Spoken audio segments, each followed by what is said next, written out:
Good morning, everyone. I'm Emily Jashinsky, host of After Party and the Megyn Kelly Wrap-Up Show on SiriusXM Channel 111.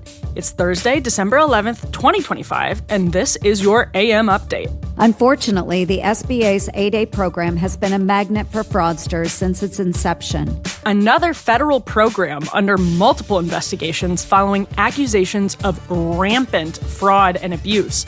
Customs and Border Protection considers screening social media histories for some travelers seeking entry into the U.S. I introduced articles to impeach Secretary Pete Hegseth. RFK Jr. has got to go. Two Democrat lawmakers filing performative articles of impeachment against two top Trump cabinet officials, and a fast food chain takes a stand against a viral meme craze. You know the one. All that and more coming up in just a moment on your AM Update. When customers are walking through the aisles of their local Walmart, they are not just picking up groceries or supplies, they are supporting American businesses and their communities. The real story is what's behind the label. With over 2/3 of the products Walmart buys made, grown, or assembled right here in the U.S., buying local is not just stocking shelves, it's about strengthening communities. Because of that commitment, Walmart invested $350 billion in U.S. manufacturing, helping American companies like Fisher and Weezer Specialty Foods, that's a local Texas business, expand their operations in Fredericksburg, Texas, to hire more people and bring their Texas-grown peach jam to a national market. Their story is just one example of how Walmart's U.S. manufacturing investment is supporting over 750,000 American jobs. Businesses across the country are empowered to sell more, hire more, and help their communities grow. From farms to factories to final shopping carts, learn how Walmart is fueling the future of U.S. manufacturing at walmart.com/America at work. A federal contracting program intended for, quote, experienced small business owners who are socially and economically disadvantaged, including Black, Hispanic, Native, and other groups, now the target of investigations by the Small Business Administration, or SBA, the Treasury Department, and the Senate Committee on Small Business and Entrepreneurship amid accusations of rampant fraud. Historically, about 5% of government contracts were set aside under what is known as the 8A program, the Biden administration tripling the goal to 15% of total government contracts. In fiscal year 2024, the program handing out $40 billion in awards. In June, one government official and 3 executives pleading guilty to a decade-long bribery scheme involving at least 14 contracts totaling more than $550 million. Prosecutors saying the government officials sidestepped the competitive bidding process to steer lucrative contracts under the 8A program to executives who were paying him kickbacks. SBA Administrator Kelly Loeffler ordering a review of the program to identify similar examples of misconduct. In October, investigative journalist James O'Keefe releasing a video further exposing alleged fraud within the program. The director of contracts for an 8A company explaining to O'Keefe how businesses in the program are able to win the contracts, then pass off the majority of the work through subcontractors. And I tell you, pass-throughs are a great thing as well. Tell me about those. Well, so with pass-throughs, because you're Native American, right?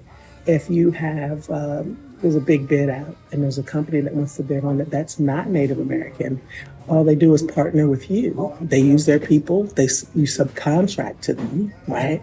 They're your subs. So a lot of our subcontractors bid on contracts that were perfect in their industry, but because they weren't Native American, they wouldn't win it. So we bid on it for them. They became our sub. And it's an automatic win because of the government set aside. You automatically will win that contract because of your Native American status. There's no bidding war.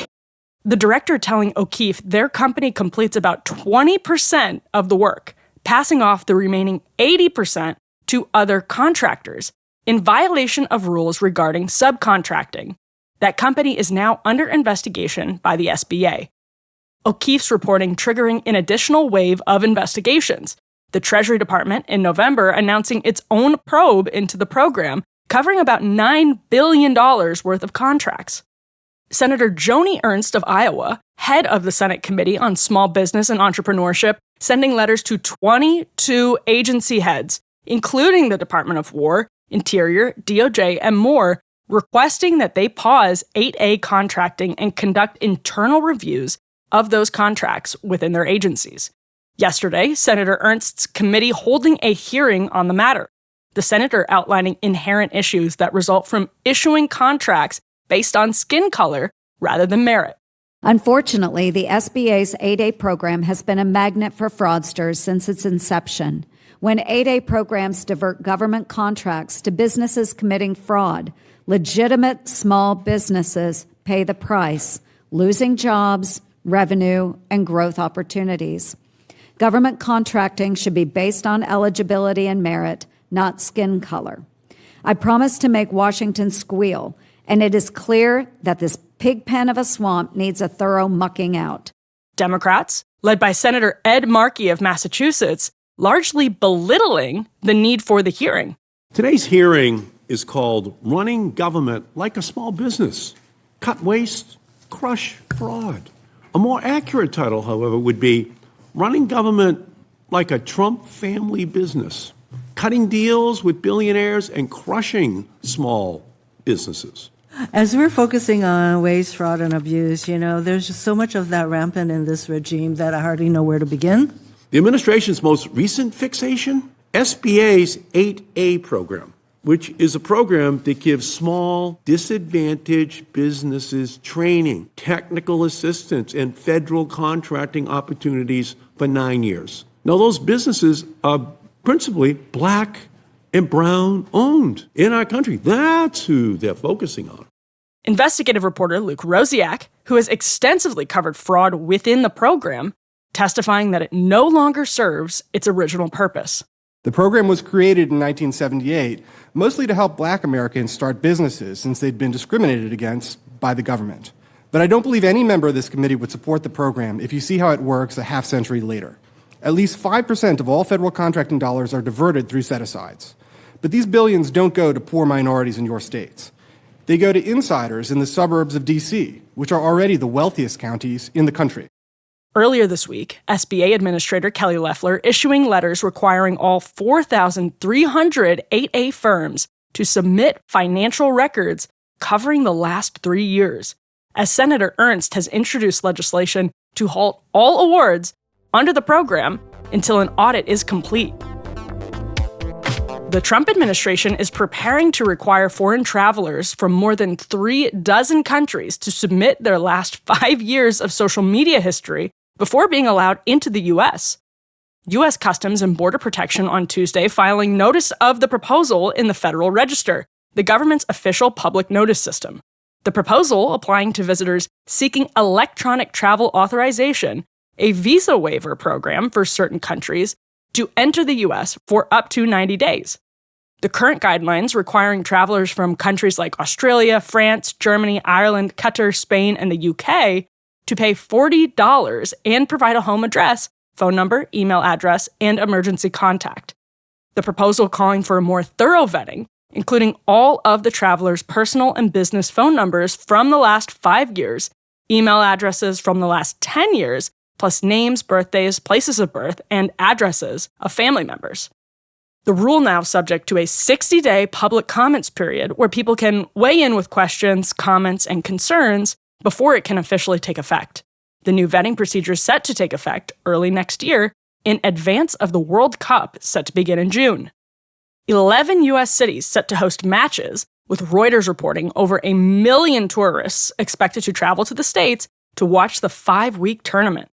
Foreign students and H-1B visa holders are subject to similar online presence reviews, critics of the proposal calling it an attack on free speech, though full constitutional protections do not generally apply to foreign travelers seeking entry into the U.S.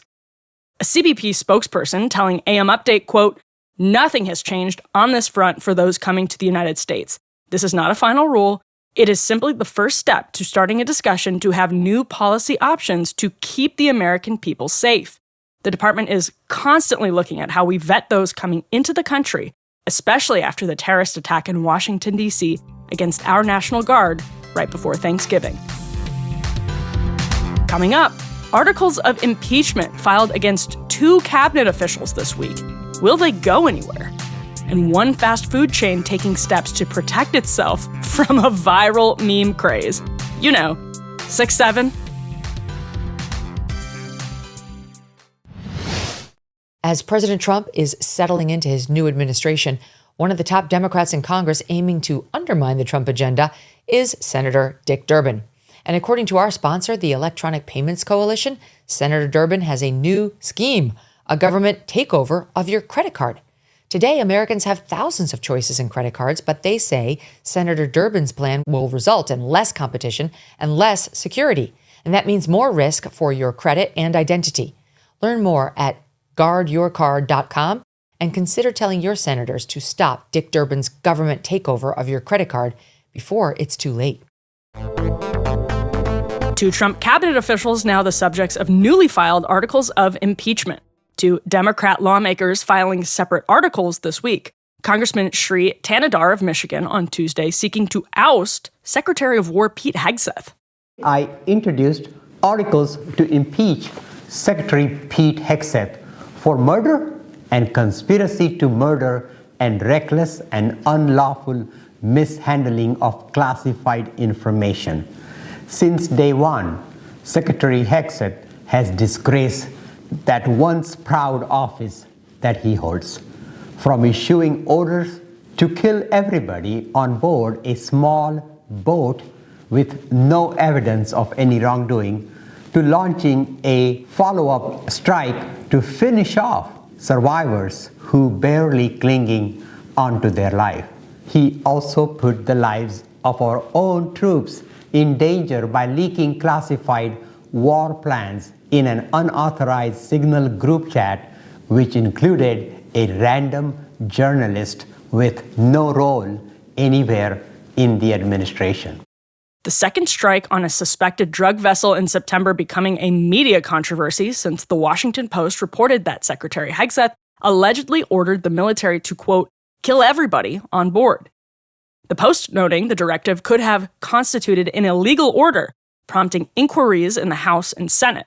Secretary Hegseth offering additional clarity, telling reporters at a recent cabinet meeting that the second strike was ordered by Commanding Officer Admiral Frank Mitch Bradley after Mr. Hegseth had left the room, but that the Admiral had his full support to make the call. Admiral Bradley appearing on Capitol Hill last week to brief lawmakers in a closed session.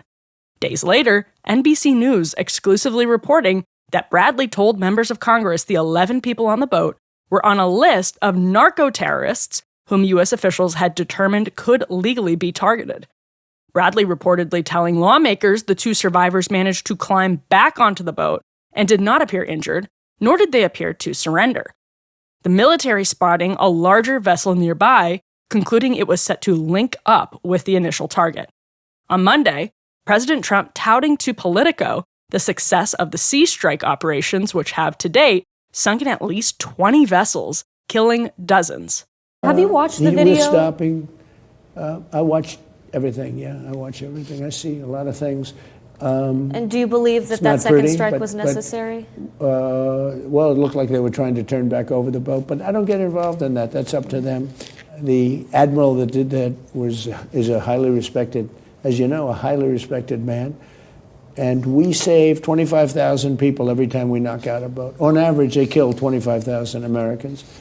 So, I don't like doing that, but the drugs coming in through the sea are down by 92%. And I'm trying to figure out the 8%. Who are they? Nobody wants to drive boats to America loaded up with drugs anymore. Well, I do want to ask, and we're going to hit them on land very soon, too. As far as Signalgate, an Inspector General report released last week finding, quote, the Secretary's actions created a risk to operational security, but as CNN reports, quote, did not assess whether Hegseth had shared classified information or properly declassified it, citing Hegseth's authorities as Secretary to unilaterally dictate what is protected information. Pentagon spokesman Sean Parnell calling the report a, quote, total exoneration of the Secretary.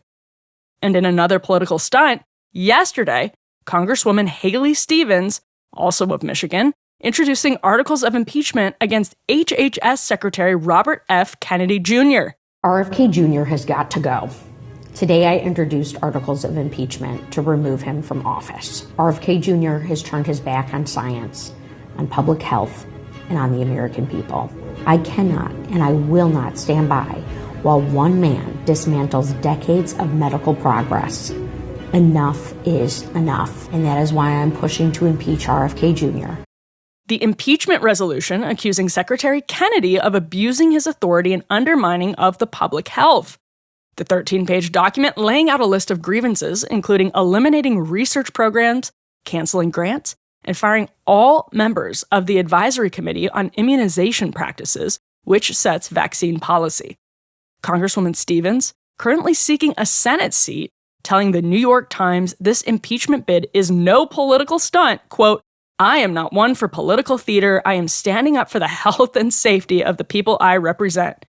Not one for political theater, a claim possibly undermined by this floor speech from March 2020, in which the Congresswoman appeared wearing pink latex gloves, arguing in an unhinged speech in support of a COVID stimulus package. Cause of their servitude, sharing in the profession with those who have not come before you. Similar times of trying medical need, wars and flus pass. You will see darkness, you will be pushed, and our society needs you. To stand together at this time, our country loves you. To our doctors and our nurses, I wear these latex The gentlelady's time has expired.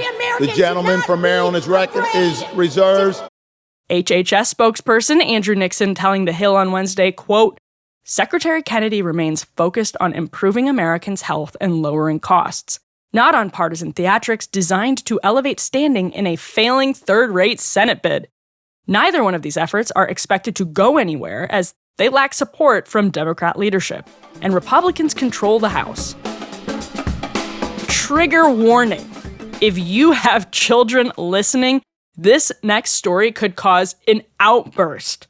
In-N-Out fast food burger chain officially retiring order number 67 following the viral 67 meme craze. People magazine confirming the number removed from the order lineup following incidents of chaos. Young customers flocking to the counter, eagerly awaiting the order number to be called, and then pandemonium. Yes, number 67. An employee confirming to the outlet the number was removed about a month ago. The viral 67 meme's origins may feel impossible to trace if you are over the age of 12, but CNN reporting an early driver, a viral song by Philly rapper Skrilla called Doot Doot 67, featuring the rapper repeating the numbers as part of the chorus. From there, high school basketball superstar and social media influencer Taylin Kinney posting a video rating a Starbucks drink as a 6.67, while making the now infamous hand gesture, each palm face up, bobbing up and down in a weighing motion. Kinney then posting more videos with the song and gesture to his TikTok account, boasting 1 million followers. The rest is history. The viral meme taking off like wildfire, popularized on the mega hit video game Roblox, perplexing parents feeling left out of the joke, much to the delight of Gen Alpha. Even Vice President J.D. Vance, afflicted by the humor, posting Tuesday to X, quote, "Yesterday at church, the Bible reading started on page 66 to 67 of the Missal, and my 5-year-old went absolutely nuts, repeating 6-7 like 10 times, and now I think we need to make this narrow exception to the First Amendment and ban these numbers forever." That'll do it for your AM update. I'm Emily Jashinsky, host of After Party. Catch The Megyn Kelly Show live on SiriusXM's The Megyn Kelly Channel 111 at noon East on youtube.com/Megyn Kelly and all podcast platforms.